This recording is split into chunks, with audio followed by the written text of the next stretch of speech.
गीत को पढ़ करके लोगों के मन पर अच्छी छाप नहीं पड़ेगी। तो स्वामी जी ने कलम दिया उनको और अपना रजिस्टर पकड़ाया। उन्होंने कहा कि मैं ये काम नहीं कर पाऊंगा, ये रहा आपका कलम, ये रहा रजिस्टर। फिर उन्होंने कहा कि आप जिस विषय को निकालने की बात कर रहे हैं, श्रीमद् भागवत का प्राण तो वही है। आप उसमें से प्राण निकाल करके शरीर की बात कर रहे हैं, तो मुर्दा जलाने का काम आप करिए, मैं नहीं कर पाऊंगा। मैं तो जीवंत काम करता हूं, जीवंत। उसका कारण क्या है? जो आपका हृदय नहीं स्वीकार कर रहा है, आप उसको मत कहिए, उस कार्य को मत करिए। हमारा हृदय कहता है हम गोपी गीत को निकाल देंगे तो श्रीमद् भागवत समाप्त, उसका कोई तात्पर्य नहीं रह जाएगा। क्यों? बोले भक्त और भगवान के बीच चापत चरण लखन उड़ रहा है। लक्ष्मण जी महाराज भगवान के चरणों को हृदय पे रख करके उनकी सेवा कर रहे हैं, लेकिन कैसे कर रहे हैं? चापत चरण लखन उर लाए, सभय सप्रेम परम सुचि पाए। डर रहे हैं। सभय सप्रेम, बोले प्रेम में भी भय होता है, प्रेम में भय होता है। संसार क्या कहता है? बोले प्रेम में भय की जरूरत क्या है? अरे हमारा तुम्हारा तो प्रेम है, हम तो तुमसे कुछ भी कह लें, तुम हमसे कुछ भी कह लो। ध्यान रखिएगा, हम तुमसे कुछ भी कह लें और तुम हमसे कुछ भी कह लो, ये बात प्रेम को खत्म कर देगी, ये प्रेम को खत्म कर देगी। घरों में जो दूरियां होती हैं, व्यवहार में जो दूरियां होती हैं, वो सत्संग को पूरी तरह ना समझ पाने के कारण होती हैं, या फिर सत्संग में ना आने के कारण होती हैं। जो सत्संग में नहीं आएगा वो जीवन के बहुत बड़ी कक्षा में फेल हो जाएगा। अपनी दृष्टि से उसको लगेगा हमने बहुत ज़्यादा प्राप्ति कर ली। आजकल एक नई फैशन चली है बच्चों से ये पूछने की कि तुम्हारे कितने परसेंटेज आए, कितने परसेंट नंबर आए। 94 में भी मुंह सूखने लगा है आजकल माता पिता का। 94 नहीं, 96, 98, और फिर कल्पना करते हैं 100 की।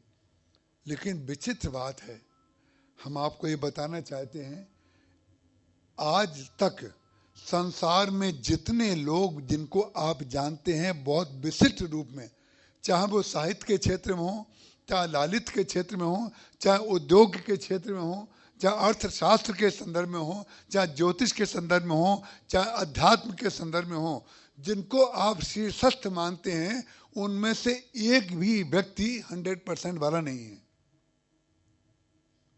एक व्यक्ति भी 100 नंबर लाने वाला नहीं है। इसमें जितने बैठे हैं उनमें से एक भी व्यक्ति के 100 नंबर नहीं आए होंगे। विचित्र बात है, 100 नंबर ना लाने वाले सत्संग कराते हैं, सत्संग सुनते हैं, सत्संग भवन बनाते हैं, ग्रंथ लिखते हैं। किसी यूनिवर्सिटी में उनका प्रवेश नहीं हुआ और यूनिवर्सिटी में उनकी पुस्तकें पढ़ाई जाती हैं। बोलिए, यूनिवर्सिटी में उनका प्रवेश नहीं हुआ, यूनिवर्सिटी में उनकी पुस्तकें पढ़ाई जाती हैं। और 100% लाने वालों के तलाक हो जाते हैं 6 महीने के बाद। 100% वाले, 98% वाले पत्नी पति के पास नहीं बैठती, पति पत्नी के पास नहीं बैठता। ऐसे केस हमारे पास टेलीफोनों पे लोग बताते हैं महाराज, सुन लेंगे तो बेहोश होकर गिर पड़ेंगे, कि पैसे के लिए पत्नी और पैसे के लिए पति, केवल मात्र पैसे के लिए तोला जा रहा है दोनों को। इसका मार्केट वैल्यू क्या है, इसकी मार्केट वैल्यू क्या है, यहाँ तक बातें होने लगी लड़कों की और लड़कियों की। ये स्थिति हो गई। उसका कारण क्या है? सत्संग से बाहर चले गए, 98% में डूबे जा रहे हैं। 98% वाला ये भी नहीं जानता है कि सेंट्रल टेबल पे पैर रख करके नहीं चाय पी जाती है। काहे के 98%, काहे के 100%? आप 100% लाते रहो, लेकिन जीवन की कक्षा में हार जाओगे। केवल मार्कशीट में नंबर आ जाएंगे, आपका पेपर में नाम निकल आएगा, लेकिन जीवन की परीक्षा जिस दिन शुरू होगी उस दिन धड़ाम धड़ाम वो लोग गिरते हैं। मैं 100% का विरोध नहीं कर रहा हूँ, ये समझ लीजिएगा। ये मत समझ लीजिएगा कि 100% जो ला रहा है वो गलत है। लेकिन जो माता पिता मानसिक रोगी हो चुके हैं, अपने बच्चों को मानसिक रोगी बनाने में हम उनको चेतावनी दे रहे हैं कि ना मानसिक रोगी आप होइए, ना बच्चों को मानसिक रोगी बनने दीजिए। उसका कारण क्या है? हर बच्चे का जन्म भगवान की इच्छा से हुआ है और भगवान उससे जो कराना चाहते हैं अंत में वो ही होगा। होई है सोई जो राम रचि राखा, को करी तर्क बढ़ावे शाखा। आपको अगर टेलर की जरूरत है तो हलवाई को टेलर की जरूरत पड़ेगी कि नहीं? और टेलर को जब मिठाई की जरूरत है हलवाई के पास जाएगा कि नहीं?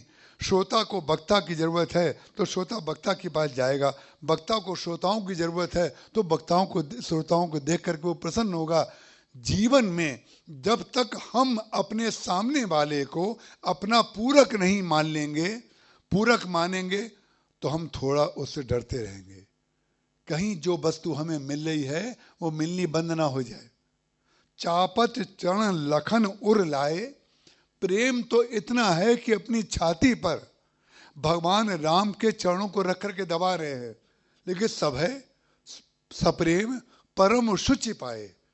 पवित्र हृदय इतना है उनका, और डर इतना है और प्रेम इतना है।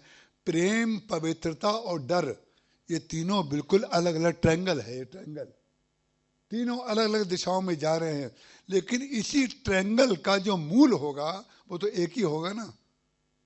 जो भी ट्रायंगल होगा उसका कहीं ना कहीं तीनों जुड़े तो होंगे ना एक से। वो जोड़ने वाला जो मूल है वो क्या है? बोले वो भगवान राम है। वो भगवान राम है। उन राम में जब हमारी निष्ठा होगी, उन कृष्ण में जब हमारी निष्ठा होगी, तो प्रेम और पवित्रता और डर तीनों एक साथ होगा। तो वो जो गोपियां हैं वो श्री कृष्ण से जब ये कहती हैं कि आप हमारे स्तनों पर अपने चरणों के तलबे रख दीजिए, तो किसी भी वैज्ञानिक को आप बुला करके यहाँ पर ले आइए, किसी भी डॉक्टर को आप बुला करके ले आइए, हम उससे पूछना चाहते हैं नाक सुनने का काम करती है क्या? कान सूंघने का काम करते हैं क्या? जिह्वा सुनने का काम करती है क्या? हाथ चलने का काम करते हैं क्या? पैर कार्य करते हैं क्या? सारे के सारे अंगों का कार्य अलग अलग है कि नहीं? आप अपने बच्चे से जब प्यार करते हैं, आपका नाती जब आपके घर में सामने आता है तो दौड़ करके आप अपने हाथ का ये वाला भाग उसके गाल पे लगाते हैं कि ये वाला लगाते हैं? हाथ तो पूरा है ना आपका। ऐसे ही तो प्यार करते हैं ना, ऐसे ही तो उसके गाल को नोचते हैं। क्यों? क्योंकि संवेदना, स्पर्श की संवेदना जो है वो हाथ के इस भाग में है, इसमें नहीं है। अगर इसमें होती तो ना जाने कितने प्रेमी कुछ ऐसे भी कर रहे होते, कुछ ऐसे भी कर रहे होते। जब केवल हाथ के एक खास प्रकार के भाग से ही प्रेम को प्रदर्शित किया जाता है, और जब तक आप हाथ का स्पर्श नहीं करेंगे कहीं पर भी, तब तक आपका प्रेम परिपूर्ण होगा ही नहीं। इसका तात्पर्य क्या है? प्रेम की सबसे अधिक संवेदनशीलता जो अगर किसी अंग में है तो वो हाथ में ही है। आप जिससे प्रेम करेंगे पहले आपका हाथ बढ़ेगा उसकी ओर। हाथ इसलिए बढ़ता है कि प्रेम का ये परिचायक है, प्रेम की परिपूर्णता के लिए ये आवश्यक है कि हाथ बढ़ते हैं। किसी को आप गले लगाएंगे हाथ बढ़ेगा। भगवान राम ने विभीषण जी को जब गले लगाया तो सबसे पहले हाथ बढ़ाया। लेकिन विचित्र बात है, गोपियां श्री कृष्ण से ये नहीं कह रही हैं। आंख खोलने की बात है और कान खोलने की बात है और दिमाग के स्क्रू खोलने की बात है। गोपियां ये नहीं कह रही हैं कि आप अपने कर कमल हमारे स्तनों पर लगा दीजिए। वो ये कह रही हैं आप अपने चरण कमल हमारे स्तनों पर लगा दीजिए। चरण कमल का तात्पर्य क्या हुआ कि वासना का संबंध हाथ से हो सकता है, चरण का संबंध तो केवल कृपा से है। भगवान ने चरण जहां जहां जिसके ऊपर रखे हैं, अहिल्या के ऊपर चरण रखा कि नहीं? केवट के ऊपर चरण रखा कि नहीं? जितने जितने भक्त हैं रामचरितमानस में, एक दिन मैंने सूची बना करके रखी। रात में मुझे नींद बहुत कम आती है। एक सज्जन ने हमसे कहा कि आप डॉक्टर को दिखा लीजिए। हमने कहा कि डॉक्टर को दिखाने की स्थिति लग नहीं रही है। क्यों नहीं लग रही है? मैं रात में लेखन कार्य करता हूँ। विचित्र बात है, जिसको वो कह रहे हैं कि आप डॉक्टर को दिखाइए, और मेरी प्रज्ञा जो है वो रात में 2:30 बजे के बाद लिखने में चलती है। उसका कारण क्या है? मुझे ऐसा लगता है उसका, अगर भगवान को डॉक्टर को दिखाना होता तो ये चिंता मेरे अंदर भी आती कि मुझे नींद क्यों नहीं आती है। मुझे जहाँ नींद खुलती है तो मुझे लगता है कि चलो अब दिन भर तो व्यवहार में बहुत से कार्य करने पड़ते हैं, इस समय प्रशांत स्थिति है तो मैं आर्टिकल लिखता हूँ, पुस्तक लिखता हूँ, आजकल महाराज जी का कुछ कार्य कर रहा हूँ। उसका कारण क्या है?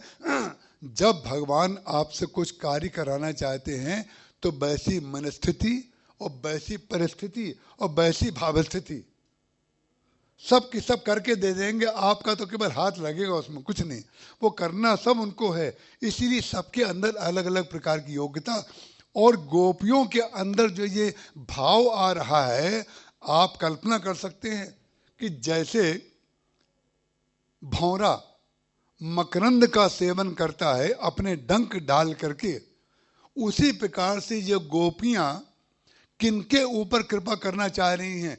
जब तक आप व्यास जी की भावना के अंतरंग प्रवेश नहीं कर जाएंगे उनके हृदय में, क्षमा करिएगा आपको फिर नहीं समझ में आ पाएगी। गोपियों के मन में ये भाव है, उन गोपियों के पति भगवान के प्रेमी नहीं है। ये है पातिव्रत धर्म में निष्ठ स्त्रियां जो होती हैं वो भगवान में निष्ठ जरूर होंगी। वो जो भगवान में स्त्री निष्ठ नहीं है उसका पातिव्रत धर्म केवल शरीर धर्म होगा, और जो भगवान के द्वारा अपने पति को पाना चाहती है उसी का पातिव्रत धर्म निष्ठ है, वही पातिव्रत धर्म है। इसीलिए भगवान ने वृंदा का पातिव्रत धर्म नष्ट नहीं किया, वृंदा का पातिव्रत धर्म रख लिया।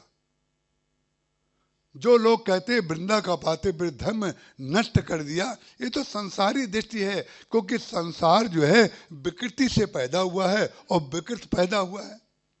लेकिन जिसने उस विकृति में सत्संग कर लिया उसको पता चल जाता है कि इसमें कुछ और है। तो जब अंदर डंक डालेंगे तब आपको पता चलेगा, ओहो भाव तो दूसरा है। आपकी पत्नी आपका पैसे का बैग खोल रही हो और आपके घर में कोई ठहरा हुआ व्यक्ति पैसे का वो चैन खोल रहा हो, दोनों में अंतर आ जाएगा ना। उसका कारण क्या है? उसका भाव कभी ये भी हो सकता है कि वो पत्नी आपके बाहर रखे हुए पैसे को उठा करके आपके पर्स में डाल रही हो कि वो रखना भूल गए हैं, मैं रख देती हूँ, और बाहर वाला व्यक्ति जो होगा उसको तो ये अधिकार है ही नहीं, उसको तो यही अधिकार है कि वो आपको बता दे कि आपके पैसे बाहर पड़े हुए हैं, इसको आप संभाल के रख लीजिए, क्योंकि खोल करके रखने का अधिकार तो केवल अंतरंग को ही होता है। तो जब तक आप उस अंतरंग भाव में प्रवेश नहीं करेंगे, सारे समाज में दूरियां मात्र केवल इसलिए होती हैं कि जहां पर विश्वास करना चाहिए वहीं पर संदेह करते हैं, और जहां पर संदेह करना चाहिए वहां पर विश्वास करते हैं। जिस पर विश्वास होता है उस पर विश्वास किया जाता है, उस पर संदेह नहीं किया जाता है। चापत चरण लखन और लाए, सभय सप्रेम परम सुच पाए। उसी प्रकार से गोपियों के जो पति हैं वो भगवान के प्रेमी नहीं हैं, लेकिन गोपियों को ये लगता है कि किसी प्रकार से एन केन प्रकारेण कैसे भी हमारे पतियों को श्री कृष्ण के जो चरण हैं उनके स्पर्श का सौभाग्य मिल जाए। इसलिए उन्होंने कहा कि हमारे शरीर पर अगर श्री कृष्ण के चरण कमल के तलवे अगर छू जाएंगे तो प्रत्यक्ष या अप्रत्यक्ष रूप से हमारे पतियों को श्री कृष्ण के चरणों का स्पर्श मिल जाएगा। ये उनके पातिव्रत धर्म की निष्ठा की पराकाष्ठा है, ये पराकाष्ठा है। ये है भगवान की भक्ति, जिसको संसार के लोग नहीं समझ पाएंगे। रुक्मणी जी का हरण कर लिया चिल्लाते रहते हैं, लेकिन रुक्मणी जी का हरण कर लिया ये कौन चिल्लाता है? बोलो रुक्मी चिल्लाता है। रुक्मी जो रुक्मणी जी को शिशुपाल को देना चाहता था उसकी दृष्टि से कृष्ण हरण कर रहे हैं, और शिशुपाल ले जाता तो वर्ण मानता।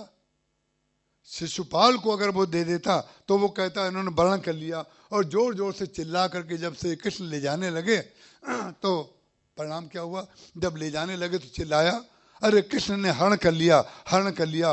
और जो बात जोर से चिल्लाए के कही जाती है, परिणाम क्या होता है, लोग मान लेते हैं। वही शब्द जो है कान से सुनी हुई बात फैल गई और लोगों में हो गया श्री कृष्ण ने हरण किया, हरण किया। कान से सुनी हुई बात को पहले मंथन कर लीजिए कि कौन सी बात कही जा रही है, इसके पीछे उद्देश्य क्या है, कार्य क्या है। जब तक उसके अंतरंग में नहीं जाएंगे आप। बंदों प्रथम भरत के चरना, सबसे पहले भरत जी की वंदना क्यों कर रहे हैं गोस्वामी तुलसीदास जी महाराज ने कहा, बंदों प्रथम भरत के चरना, जासु नेम व्रत जाई न बरना, राम चरण पंकज मन जासु, लोभुद मधुप इव तजई न पासु।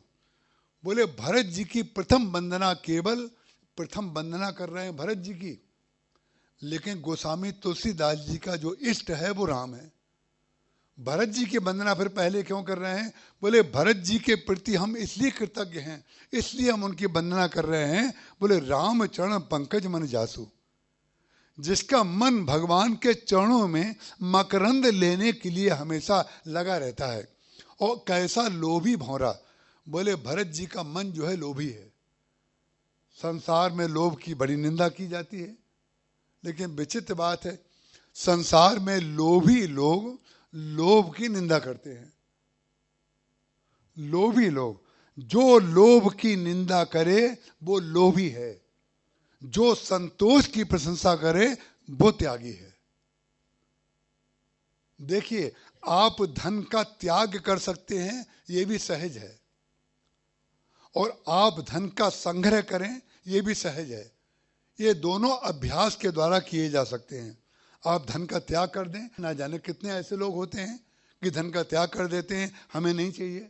ना जाने कितने ऐसे लोग होते हैं जो धन को बहुत बड़ी मात्रा में संग्रहित करते हैं।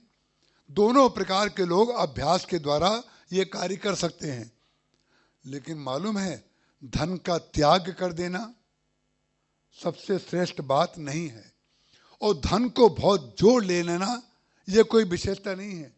तो विशेषता क्या है, रामचरितमानस में भक्ति का आधार जो बताया गया है वो धन को त्याग कर देना या धन को जोड़ लेना नहीं बताया गया है। आठव जथा लाभ संतोषा, सबसे महान बात जो है, जिस मकरंद तक किसी का डंक जाता नहीं है, उसका कारण क्या है, या तो हम पूजा करते हैं जो बहुत बड़ा पैसे वाला आदमी है, या फिर हम पूजा करते हैं जो बिल्कुल कुछ नहीं लेता है। हम लोग पंक्चर गाड़ी को चलाने के अभ्यस्त हैं। एक पहिए में हवा बिल्कुल ना हो, एक पहिए में जरूरत से ज्यादा हो। परिणाम क्या हुआ, व्यक्ति की स्थिति मनस्थिति यह है कि जिसमें जो लोभी व्यक्ति है वो पैसे वाले को बहुत महत्व देता है, और जिसकी अहंकार में वृत्ति है वो त्यागी को बहुत महत्व देता है। कितने बड़े महात्मा हैं, पैसे को हाथ नहीं लगाते। ध्यान रखिएगा, पैसे को छोड़ देना त्याग नहीं है, और पैसे को बहुत जोड़ लेना भी कोई विशेषता नहीं है। सबसे बड़ी विशेषता यह है कि जो हमें मिले हम उसमें संतोष करें। यह है कर्म में सुख लेना, यह वर्तमान में सुख लेना।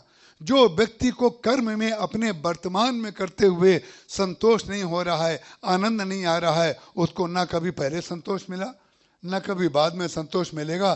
तो लौट फेर करके जो बात आती है वो ये आती है कि हमें वर्तमान में सुख लेना है।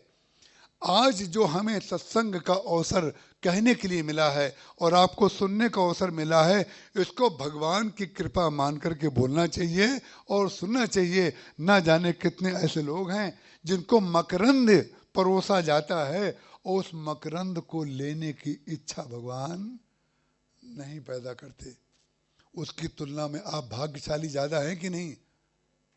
सोचिए, आप उनकी तुलना में भाग्यशाली अधिक हैं कि नहीं कि आपको जो है यहाँ पर ये अवसर दिया गया है, बैठने की व्यवस्था की गई है, आपको केवल बैठ करके सुन करके चले जाना है। काग भूषण जी महाराज बैठे हुए आंख बंद करके वर्तमान का दुरुपयोग कर रहे थे। वर्तमान का दुरुपयोग, जिस गुरु ने हमारी निष्ठा के लिए, जिस गुरु ने हमारी निष्ठा के लिए शिव मंत्र दे दिया, स्वयं विष्णु भक्त होते हुए भी विष्णु भक्त की परीक्षा क्या है? बोले शिव और विष्णु में अंतर ना समझे। ये तो विशेषता है, वो गुरु में होती है। गुरु की दृष्टि से द्वैत नहीं होता है, लेकिन शिष्य की दृष्टि से द्वैत होता है। गुरु अपनी दृष्टि से जीरो होता है और शिष्य की दृष्टि से पूर्ण होता है। शिष्य की दृष्टि से वो पूर्ण है और गुरु अपनी दृष्टि से जीरो है। गुरु जब अपने को जीरो बताता है और शिष्य कह दे, जब गुरु जी खुद ही कह रहे हैं हम जीरो हैं, तो हम जीरो के पास क्यों जाएं? विचित्र बात है। भगवान राम ने, हनुमान जी ने जब उनसे प्रश्न पूछे कि आप कौन हैं, कि तुम तीन देवमों को, नर नारायण की तुम दो, जग कारण तारण भव भंजन धरनी भार, कि तुम अखिल भुवन पति लीन मनुज अवतार। भगवान राम ने सारे गुणों का खंडन कर दिया। बोले हम इनमें से कुछ नहीं है।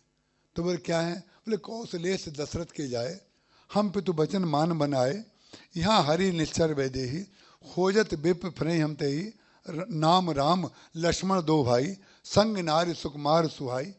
जब सारे उन्होंने गुणों का खंडन कर दिया और उसका परिणाम क्या हुआ? हनुमान जी को सोचना चाहिए, अच्छा हम गलती से आपको प्रणाम कर लिया, क्षमा करिएगा, आप अपने कार्य के लिए जाइए, हम अपने कार्य के लिए जा रहे हैं। उल्टा हुआ। क्या हुआ? जो अपने अंदर कोई गुण स्वीकार नहीं कर रहा है, उसको हनुमान जी ने पहचान लिया। यही है वर्तमान। जो गुण का अपने अंदर कोई समर्थन नहीं कर रहा है, स्वीकार नहीं कर रहा है, उसके पैरों को पकड़ लिया। बोले प्रभु पहचान परो गही चरना। पैर पकड़ लिए और गह लिए, माने जोर से पकड़ लिए। प्रभु पहचान परो गही चरना, सो सुख उमा जाई नहीं भरना। भगवान शंकर जो पार्वती जी को कथा सुना रहे थे, उस समय उनको समाधि लग गई। हनुमान जी पृथ्वी पर भगवान के चरण पकड़ करके आनंद में डूब रहे हैं और शंकर जी पार्वती जी को कहते कहते समाधि में चले गए। वाह वाह, क्या आनंद का विषय है कि आज हनुमान ने भगवान के चरणों को पकड़ लिया। ये भगवान के चरण जो हैं, इनमें वो मिठास है कि भगवान को एक बार लगा कि गोपियां भी चरण चाहती हैं, लक्ष्मण भी चरण चाहते हैं, केवट भी चरण चाहता है, भरत जी भी चरण चाहते हैं, कौशल्या जी भी चरण चाहती हैं, शंकर जी, विश्वामित्र जी, सब लोग चरण चाहते हैं। भगवान ने सोचा एक बार जरा मैं देखूं कि मेरे चरणों में क्या विशेषता है। भगवान को लगा इन चरणों में जरा विशेषता तो देखूं। भाई सब लोग चरण चरण चरण, अहिल्या को भी चरण चाहिए, माताओं को भी चरण, पिताजी को भी चरण, सबको चरणों में मेरे प्रेम क्यों है? तब भगवान ने कहा कि चरण का आनंद लेने के लिए मुझे छोटा होना पड़ेगा। तो जब सारे संसार का विलय होने लगा, प्रलय होने लगा, उस समय अक्षय वट के एक पत्ते पर, बरगद के एक पत्ते के ऊपर बाल मुकुंद भगवान जो हैं, आपने देखा होगा जब वट का पत्ता छोटा नया निकलता है तो ऐसे होता है और जब पक जाता है तो सीधा हो जाता है। तो छोटे बाल मुकुंद जी तो छोटे पत्ते पे बैठेंगे ना तो लाल लाल पत्ता होता है। बरगद का जब पत्ता निकलता है तो लाल लाल होता है, बाद में हरा हो जाता है। वैसे ज़्यादातर वृक्षों के पत्ते शुरू में लाल ही होते हैं, लेकिन वट का पत्ता विशेष रूप से। तो कैसे लिखा गया? बोले करार अविंदेन पदार अविंदम। देखिए कैसे भक्त लोग उन चरणों की वंदना, जो चरणों की मैं आपको बात कह रहा हूं, जब तक सत्संग में व्यक्ति उसका रस ना ले ले, उसको पता ही नहीं चलेगा क्या बात कही जा रही है। गोपियां क्या कह रही हैं, केवट क्या कह रहे हैं, लक्ष्मण जी क्यों चरण दबा रहे हैं, और भरत जी महाराज जिन पायन के पादुकन भरत रहे मन लाए, ते पद आज बिलो क्यों इन नैनन अब जाए। सब लोग भगवान के चरणों में इतना प्रेम क्यों करते हैं? तो लिखा गया करार अविंदेन पदार अविंदम। वो अपने कर कमल से अपने चरण कमल को पकड़ लेते हैं। करार अविंदेन पदार अविंदम मुखार अविंदेन विनिवेशयंतम। बोले विनिवेश कर रहे हैं, अपने पैर के एक अंगूठे को मुंह के अंदर ले गए। और बच्चों की अभी भी वो आदत पड़ी हुई है। छोटे छोटे बच्चों को आप देखेंगे कभी हाथ का अंगूठा चूसेंगे और कभी पैर का अंगूठा चूसेंगे। उसका कारण क्या है? पुनर्जन्म। जो बच्चों ने देखा है वो उनके बचपन में बड़े होकर के तो वो नहीं कर सकते। कैलेंडरों में देखा, कल्याण में देखा, तो वो संस्कार लेकर के चले गए। दोबारा जब पैदा हुए तो वही अंगूठा लेकर के देखते हैं कि अरे भगवान को हमने मुंह में अंगूठा ले जाते देखा, जरा अभी तो हमारा जरा पैर जो है वो जा सकता है, इतना मुड़ सकता है तो करें। तो बच्चे वही वही करते हैं जो भगवान करते हैं, और भगवान वही करते हैं जो बच्चे करते हैं। बस भक्त वही करते हैं जो भगवान करते हैं, भगवान वही करते हैं जो भक्त करते हैं। करारविंदेन पदारविंदन मुखारविंदेन बिन्वेशयन्तम, और बटस्य पत्रस्य पुटे शयानम। बट के पत्र में पुट कह दिया, संपुट। पुट क्यों कह दिया? बटस्य पत्रस्य पुटे शयानम, पुट का मतलब होता है संपुट से पुट बना है। बोले ऐसा मुड़ गया। रामायण जब आप रखते हैं ना तो ऐसे संपुट में बीच में रखते हैं, जो रामायण रखने की का स्थान होता है लकड़ी का बना हुआ, जिसको रिहल कहते हैं हम लोग, उसमें ऐसे मुड़ा रहता है। ऐसे बट का पत्ता, तो बट का पत्ता मुड़ा कौन सा हुआ है? बीच में बाल मुकुंद जी बैठे हुए हैं, बीच में जो बाल मुकुंद जी हैं उनके अगल बगल में संपुट का पत्ता है। तो बोले श्रद्धा और विश्वास के संपुट में भगवान है। एक तरफ श्रद्धा, एक तरफ विश्वास, बीच में भगवान रहते हैं। करारविंदेन पदारविंदन मुखारविंदेन बिन्वेशयन्तम, बटस्य पत्रस्य मुखे स्यानम, बालम मुकुंदम मनसा स्मरामि। उन भगवान का स्मरण करिए जो अपने चरण को स्वयं चूस रहे हैं। तो जो गोपियों ने देखा, हे बाल मुकुंद, जिन चरणों को आप स्वयं चूस रहे थे, जरा हमारे शरीर को भी उस मिठास का अनुभव करा दीजिए। और जो मिथ्यावादी संसारी इस शरीर में मिठास देख रहे हैं, जरा उन चरणों की मिठास उनको भी दे दीजिए। ये भाव लोक का सत्य है, ये दिव्य सत्य है और ये परम सत्य है।